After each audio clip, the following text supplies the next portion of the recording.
jirtu harka fuunee hordoftoota peejii Sabaa'if Maltiimiidiyaa kun sagantaa addaa qabadhee dhiyaadhee jira. Ani Jamaal Waabeeti. Sagantaan addaa kun qophii addaa Artist Jeneraal Umar Suleemaan ilaalchisee namoota sadii wajjin mari'achuuf deemna. Kunis simannaa fi gaggeessaa Artist Jeneraal Umar Suleemaan kan ilaallatu ta'a jechuudha. Akkuma beekamu qabsoo uummanni Oromoo waggaa dheeraaf gaggeessaa ture keessatti gaheen artistoota keenyaa guddaa akka ta'e waan walitti himnu miti. Yoo gahee artistoota keenyaa qabnu immoo adda durummaadhaan kan nutti dhufu Artist Jeneraal Umar Suleemaan akka ta'e beekamaadha. Artist Umar Suleemaan yeroo hedduu innaa qabsoon uummata Oromoodhaa laaftus hamilee uummata keenyaa kakaasuudhaan gizee jabaattus daran cimsuudhaan qabsoo hadhaa warra gaggeessan keessaa Umar Suleemaan akka isa tokko akka ta'e beekamaadha. Kanarratti Umar Suleemaan qabsoo keessatti yeroo dheeraa gaggeessee booda akkuma artistoota keenya kan biroo baqaan biyyoota alaa akka jiraataa ture kan beeknudha. Qabsoo hadhaa uummanni keenya gaggeesseen mirga yeroo ammaa argame kana bu'uureffachuudhaan artistoonni namoonni hedduu dhaabileen siyaasaa Oromoo hedduu gara biyyaa akka galaa jiran beekamaadha. Nulleen eenyu maal hojjete gaheen isaa maal kan jedhu irratti namootaan yaada hojjechiisuudhaaf asitti istuudiyoo tokkotti wal quunnamnee jirra. Namoonni adda dhimma kanarratti na wajjiif mari'achuuf deeman Boruu Barraaqaa yookiin Yaayyaa Bashir nama jedhamudha. Yaayyaa Bashir yeroo dheeraadhaaf innis nama qabsoo Oromoo keessatti gahee guddaa taphataa turedha. Kan ammoo namni hundi waan beektaniif innillee immoo booddee of ibsuu waan danda'uuf isa wajjin mari'achuuf deemna. Ani lammaffaa immoo Muhammad Aga nama jedhamanidha. Isaanis Xaaliyaan Roomirraa waa'ee Umar Suleemaanii fi qabsoo Oromoo kallattii kamitti akka deemaa turee fi waan amma argame kana ilaalchisnee yaada waliigalaa irratti kan mari'annu ta'a jechuudha. Artist Jeneraal Umar eenyu yoo jenne anaaf artistoota qabsoo Oromoo keessatti gahee olaanaa qabanii fi dargaggoota yeroo waggaa 27 dura namoota dadammaqsaa turan keessaa ana akka nama tokkotti ka hamilee natti horanii fi na dammaqsan tokko Sayyoo Dandaanaati, lammaffaa Artist Suleemaan jechuu hin dandeenya jechuudha.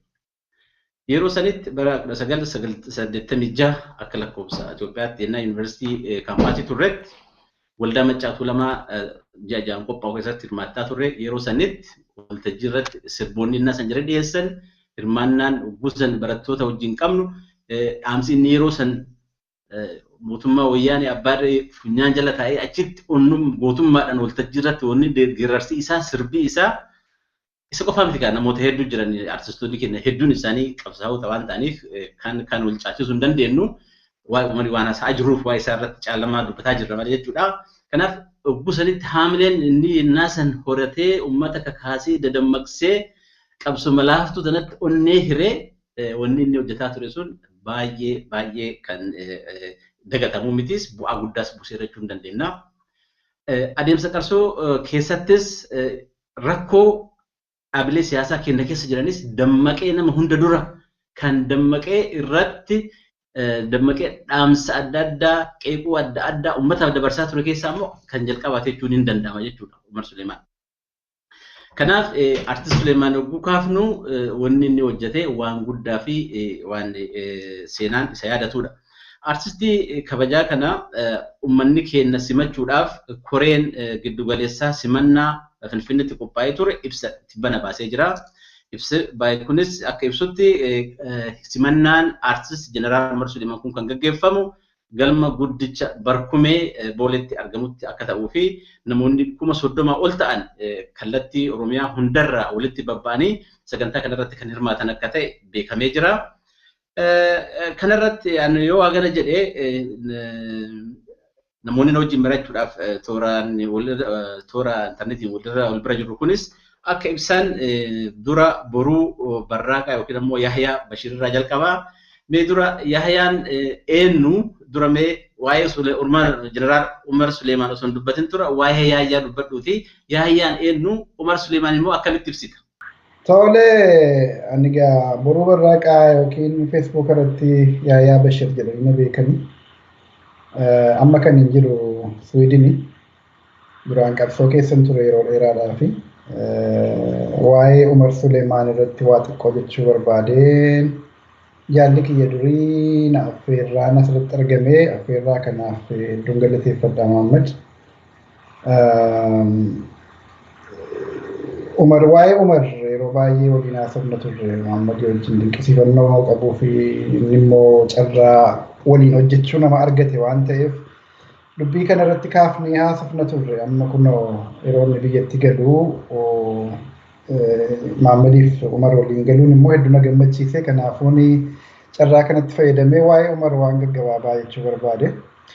Duraan dursee Umar warra artiistota bara 1990moota urjii Oromoo jedhamanii beekaman gurguddaa keessaa nama yoomuu hin dagatamnee fi seenaa keessatti yoomuu yaadatamu hojii jajjaba hojjetee lafaa qabu. Qabsoo bara sana yeroo dhaabni qabsoo Oromoodhaa daddaaqamu yeroo uummanni abdii muratee wayyaaneen dhaaba adda bilisummaa Oromoo rukuttee biyyaa baaftee Oromoon sabboonummaa isaa qofaaf adamfamu sanatti hamilee jabaa fi onnee kan namatti horaa ture guddaan geerarsa Umar Suleemaan jennee afaan guuttannee dubbachuu dandeenya. Wallisa akka muuziqaatti wallifamu olitti geerarsi humna inni qabu ni beekna.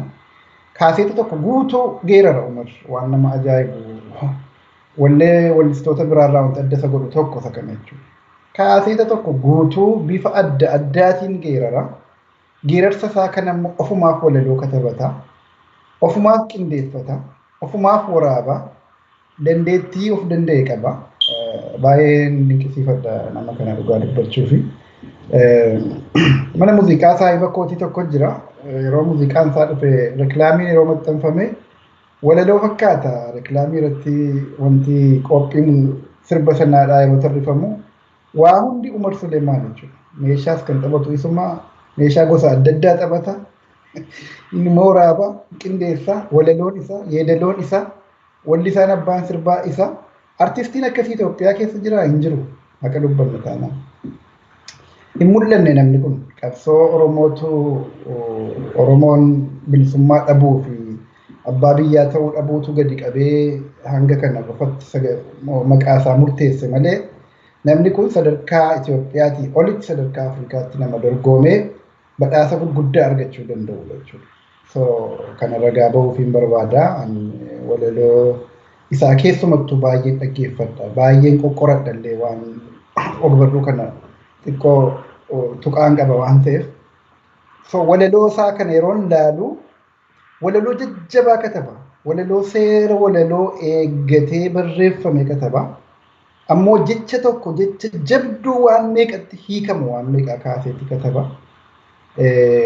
Amma muuziqaa isaa hunda yaadadhu malee tu kaafnee dubbanne inni guyyaan lama sadi nuun gahu akka dubbachuudha. Walaloo sarara tokko inni barreessu sana waan meeqatti hiikanii ibsuu danda'ama jechuudha. Waan inni wallee tokko keessatti dubbatu bifa kitaaba ta'e dhumuu hin danda'u. So dandeettii akkasii nama qabu Oromoon qabeenyaa guddaa qaba nama kana lubbuudhaan qabaachuu isaatti jechuudha. Kan biraa dandeettii walaloo barreessuu kana immoo yeroo gabaabaa keessatti walaloo baay'ee akka barreessuu danda'u nama agarsiisu. Waggaa tokko keessatti kaaseeta yeroo sana bara sanatti 90moota keessa kaaseeta irra caalaa kan bahu siidiin baay'ee hin baramne. Kaaseeta sadi yeroo inni maxxansinan yaadadhaan bara ta'e yaadadhu 89 ta'uu kaabashaatti 90 immoo 88 yaadadhu garuu kaaseeta sadi waggaa tokko keessatti nama maxxansee jechuudha Umar Suleemaan. Hojii kana hunda ofiisaaf hojjeta. Kana irratti immoo dandeettii kana qabaachuu isaa sana baay'ee dinqisiifadha jechuudha. Kan biraa qabsoo Oromoo keessatti qoonni Umar Suleemaan qabu maali jennee yoo ilaalle akkuma reefuu tuquu yaale geerarsa Umar Suleemaan san dhaggeeffachuudhaan ijoolleen Oromoodhaa qabsoo barbaadanii bakka jirutti deemanii itti makaman lakkoofsi isaanii asiif asii miti. Ani baranii waraana bilisummaa Oromoo keessa ture ijoollee hanga tokko dubbisuu yaaleen ture. Seenaa ittiin qabsootti dhufan yeroo wal gaggaafannu. Geerarsa Umar Suleemaan dhaggeeffannee taa'uuf ka'uu dadhabne. Nyaannee nuusi faa'uu didee dhugnee dhiiga nutti ta'ee akkamitti biyya keenya irratti akka hin salphifamne jiraanna. Akka inni itti geeraru sun obsa nu dhowwateeti. Jiraachuu dadhabnee biyya qabsoo bakka qabsoon jirtu barbaannee dhufnee namoota jedhanuu dhugaa haqa dubbachaa jira waa maqaa kukkuluudhaaf miti kana anan qofa miti namoonni dhugaa kana beekanu ragaa ba'uu danda'u bakka adda addaatti jechuudha. So akka kanatti ijoolleen waraanatti makamaa turanii qabsootti makamaa turan jechuudha. Waraanatti makamuu qofa miti qabsooni. Nama duraan waan Oromummaa quba hin qabne quba qabaachisuu danda'uudha inni guddaan. Kana keessatti immoo qoonni artistoota keenyaa walumaa galatti guddaadha. Waa tokko waan haalamu miti keessumattuu barri 1990moota bara warraaqsa muuziqaa Oromoo ture. Sana keessatti immoo namoota akka urjii bakkalchaatti ifanii mul'atan keessaa kan Umar Suleemaan isa guddaa tokko ture jechuudha. So kanaan isa yaadanna nu qofa miti diinni iyyuu isa beeka Umariin. እንደዚህ ነው ዋን ጀለ ያለችው ደንዳና የሮ ጀልቀበ ዱበቱ ኦሮሞን በካሴት አማራን በመጽሔት አልቻልንም የሮ ዱበቱ ተነበረ ሰገል ተሞተ ኬሱ መጥቶ ኡመሪን መቃዳ ሄቲ ዋን ወሊሳን ኦሮሞ ኡመር ጀደሙ ዱበቱ ቆለቹ ከን እንደንደኝስ ማል ጀደምቱ ወሊ ሜቀታተኒዩ ዋን ወሊሳን ተከች ዱበቱ ፕሮፓጋንዳ ወጀቹ እንደንደሰነ ፕሮፓጋንዳ ሰነ cabsuun dandeenye dheeti warra OPDO bara sanaa walitti qabee arrabsaa ture jechuudha. So qoonni Umar kana fa'iin ibsamuu danda'a jechuun jedhee amma Umar Suleemaan biyyatti galaa jira. Kun Oromoodhaaf yeroo gammachuu gaarii ta'uu qaba.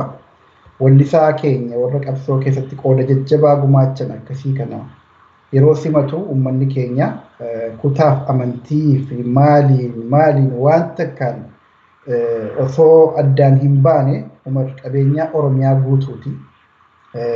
Oromiyaan guutuunis kan Umar Oromoo guutuu qabsoo bilisa baasuudhaaf nama hojii guddaa hojjechaa ture. Kanaafuu uummanni keenya bahaadhiyaa kaabaa kibba osoo hin jenne bakka simannaatti argamee tarii bakki sun nama hunda fudhachuu dhiisuu danda'a.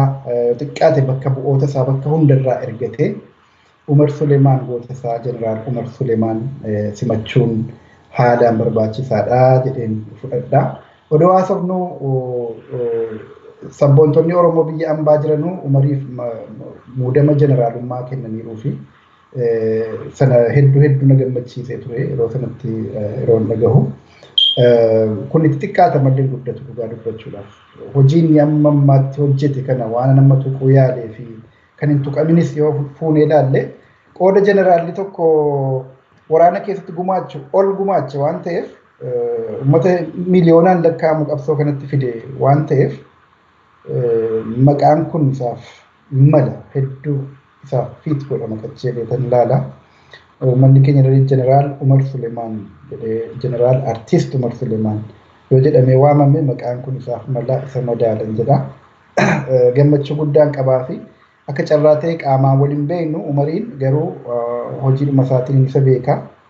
So Umar Suleemaan jeneraal Umar Suleemaan baga umriidhaan jiraattee guyyaa kana dhaqqabde injifannoon amma argame kuni qooda qabsoo ittiin dhufe keessatti qooda jabaa qooda ol'aanaa mul'ataadha qabda. Baga guyyaa kana dhaqqabdee biyya abbaa keetii kan qabsoodhaaf jecha waa meeqatti agarte kasilaa itti horattee guddattee biyya keessa jiraachuu dandeessu baqattummaadhaaf saaxilamtee biyya ambaa bara dheeraa jiraatte amma immoo biyya keetti baga nagaan galtee jedha. Yeroo gaarii siif haa ta'uu jedha. Mahammad Ahmad immoo maal akka jedhu hin beeku carraa kana waan naa kenniteef hedduu galatoomii. Mahammad jechuun anaaf jaalakuu qabsooti. Asmaraa odoon jiruutiin televezyiina Itoophiyaa keessaa qophii dhangaa irratti nama mul'ataa ture. Nama beeksisuudhaanis hojii diraamaa keessattis qooda fudhachuudhaan yeroo sanatti dhaloonni bara sanaatu isa beeka. Dhaloonni ammaa tarii hin beeku ta'uu danda'a bara dheeraa dura keessaa ba'e. So hojii sana hunda dhiisee jireenya isaa dhiiseenis qabsoo kana barbaada Eertiraatti dhufnaan achitti qaamaan wal arginee waliin hojjechaa turre. Hojii isaa baa'oo yeroo dheeraaf waliin hojjechaa turre. Jaalakiyya Mahammadatis baga gammaddee baga nagaan biyya keetti galtee nuufis du'aa godhaa hin nagaa guyyaa tokkummaa. Wadhaan soon itti fufaa sirbanni jedhu sana namni hin beekne jira yaadu namni dhaloota sanaa ijoollee bara sana booda dhalatte yoo ta'e malee dhaloonni Oromoo bara sana ture wallee kana ni beeka yaadadha tilmaama.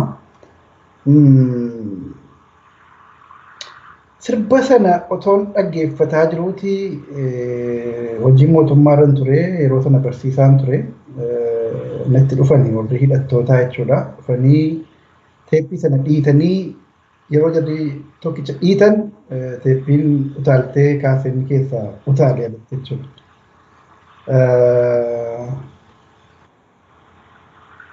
Maal dhaggeeffataa ta'a yeroo naan jedhan waan an dhaggeeffataaru isinis gurra qabdanii dhaggeeffachuu dandeessu waan addaatii miti waan nama gurri keessa dhagahuun dhaggeeffataara jedhee kana booddee sirba Umar Suleemaan dhaggeeffachuun yakka sirba boodessituu ABO'tii jedhameeti akka sanatti yeroo sana dinni guddaan naa kennamee ture jechuudha sana nan yaadadha.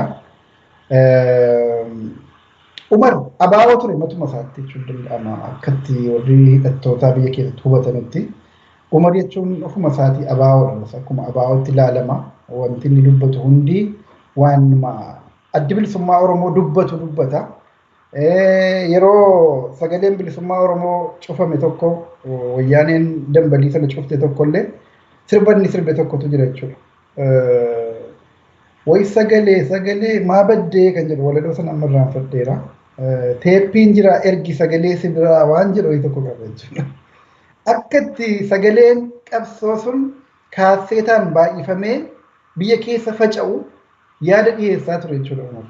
Booda yeroo qabsootti makamnellee akka sagaleen sun yeroo ukkaamamu kaaseetaan facaafamaa ture seenaa isaa dhageenye jechuudha. So waan Umar jedhu sana booda ta'ee sana dura ta'ee hin beeku garuu Umar hanga sanatti faa deema ture hanga sagaleen bilisummaa Oromoo maa dhabamtee maa ukkaamamtee sagaleen tun ukkaamamtee qabsoon ukkaamamtu wanna fedheenuun ukkaamsuu hin dandeessanii yoo reediyoo cuftan teeppiin ni jira kaaseetaan facaasaati warri dhaaba hooggantan kaaseeta sana uummanni bitatee dhaggeeffachuu danda'a malee sagaleen Oromoo abadan ukkaamfamtu jedhee nama wallisaa turedha jechuudha. Sanaanis yaadannoon qaba. Waa hundi dubbachuun dhaaf yeroon tarii nagahuu dhiisuu danda'a. Kanaafuu kana jechuudha. So waa hedduudha waa'ee Umar yoo dubbanne jechuudha. Walumaa galatti carraa gaarii nawaaf. Egaa galatoomii obbo Yaayaa Bashiir yaada gaarii nu kaaftee mee amma immoo keessummaa keenya kan lammataatti deebinaa. Keessummaan keenya kan lammataa obbo Muhammad Aagaa jedhamu. Obbo Muhammad Aagaas nama waggaa dheeraadhaaf ijoollummaa isaanii irraa kaasanii qabsoo Oromoo keessatti nama aarsaa guddaa kafalaa turanidha. Yeroo ammaa kana baqaan biyya Xaaliyaan Room jiraatu. Isaanis seenaa isaanii irraa kaasanii waa'ee artist jeneraal Umar Suleemaan akka nu ibsan isaan affeera. Obbo Muhammad galatooma isinis affeerraa keenya kabajanii asirratti argamuu keessaniif galanni keessan guddaadha jenna. Mee dura isinis akkuma obbo Yaayaan godhan obbo Muhammad Aagaa eenyu eessa dhalatanii eessa guddatanii akkam qabsoo Oromoo keessatti maal fadalaganii achirraa kaasaa immoo mee Umar Suleemaan immoo akkamitti ibsitu? Waltajjiin keessan. Hayyee obbo Jamaal galatoomii yaada gabaabaa isaa akka dabarsu hiree kana naaf kennuu keetiif galatoomii. Akkasuma obbo Muhammad abbaan kaameraa jechuun as keessatti qooda guddaa qabdu galata guddaa qabda. Kanaaf ani maqaan kiyyaa maqaa lama sadii qabaa. Hangaasuu Ahmad jedhama akkasuma namni gariin Aagan na yaama. Haa ta'u ammoo maqaan haadhaaf abbaan kiyya naa baasan maqaa Muhammad jedhamu waan ta'eef ammas maqaa Muhammad saniin Muhammad keenyas kophaa akka hin taane maqaa aina tokko waan qabnuuf Muhammadin yoo na yaamtan hedduun itti qammada deebii immoo maqaa nabiyyicha keenyaas waan ta'eefi ani naannoo magaalaa Ginniritti dhaladhe nama Oromoo tokko Oromoo keessa Arsii keessa gosatti Raahituu abbaan kiyya Raahituu haati kiyya gosa Kajawa jedhamtu. Seenaa Oromoo keessatti Umar Suleemaan ani akkaataa hedduutti isa ilaala. Umar Suleemaan nuti Oromoon walliftoota hedduu qabna. Walliftoota seenaa Oromoo keessatti bakka guddaa qaban walliftoota asoo Oromoon ijaan banatin ija Oromoo har'a banamti tana akkamitti akka itti banamtu wallee lafa kaayan akka Dr. Ali Birraafaa 1970 keessa gaafa magaalaa Finfinneetti inni guyyaa duraatiif jechuun Oromoo walitti dhufte eeguma dargiin biyya qabatte booda ብሔራዊ ቲያትር keessatti gaafa Ali Birraafaa taphatan jechuun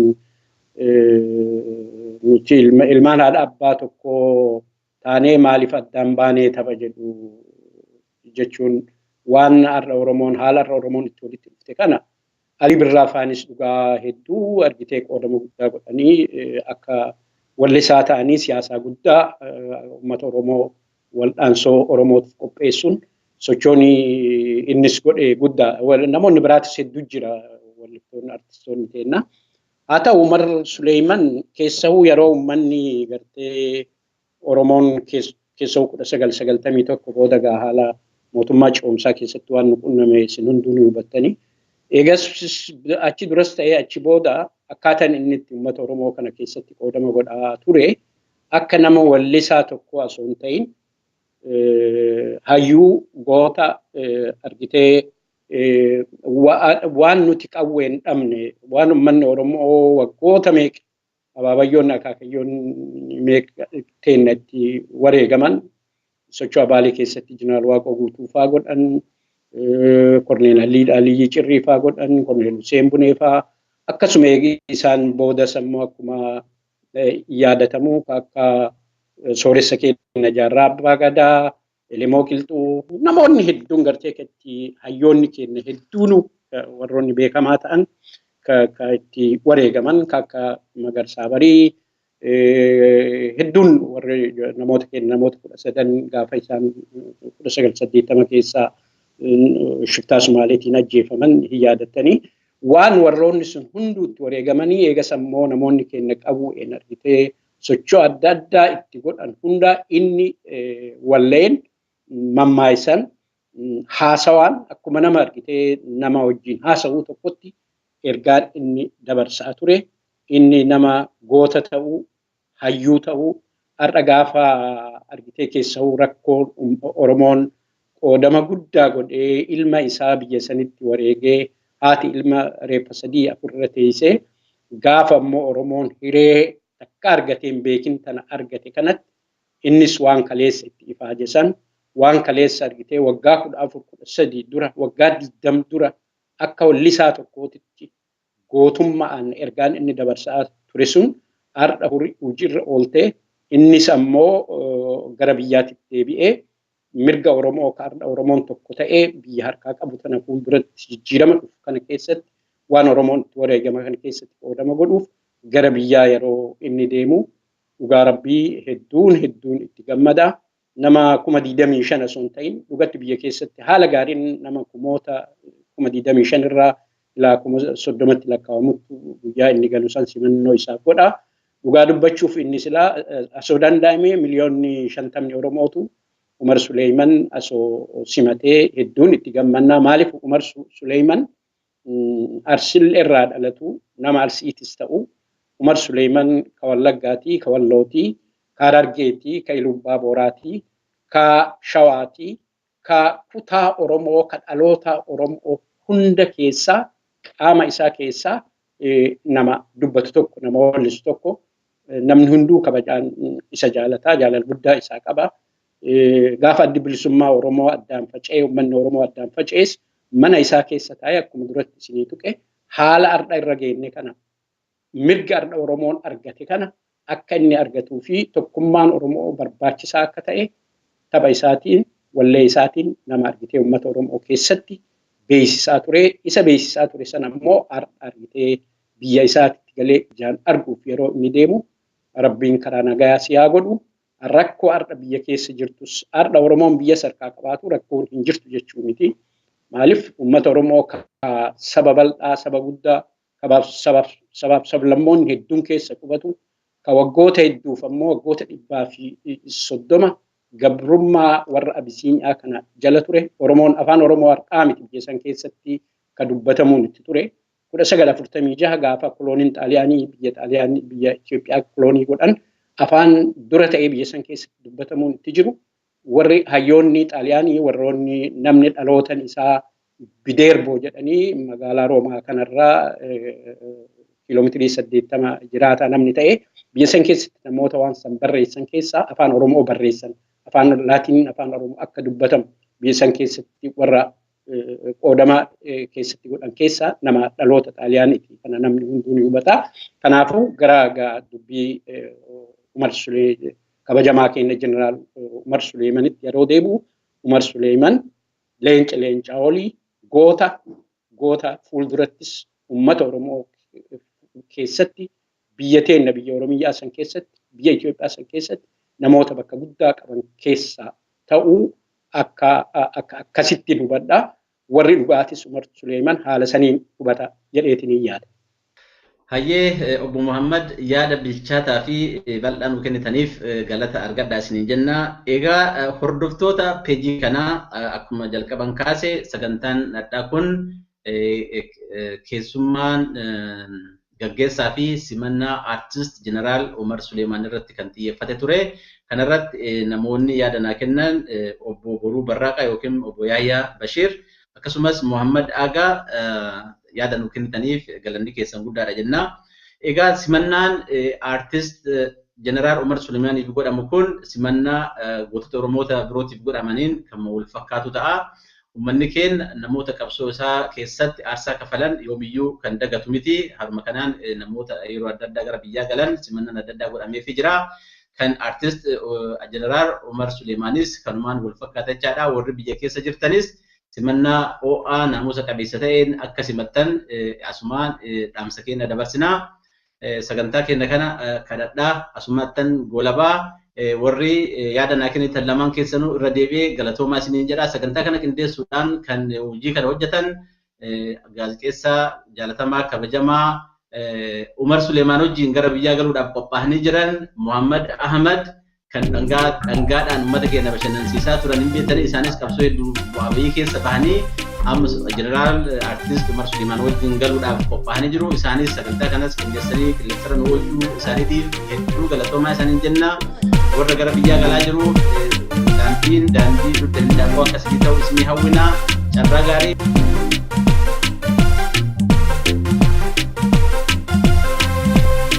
Ergo jechuun bar ilmaan sabaa mirga ofii falmachuun maal badii qaba. Ergo jechuun bar ilmaan sabaa biyya ofii falmachuun maal badii qaba. Diina jechuun kee dubbii sobaa dhiisi tatuu kee shiraaf dabaa. Shirri kan kee qabsoodhaan jabaa. Ergo miti siitu qormaataaf dhiyaatee qoramuu qaba.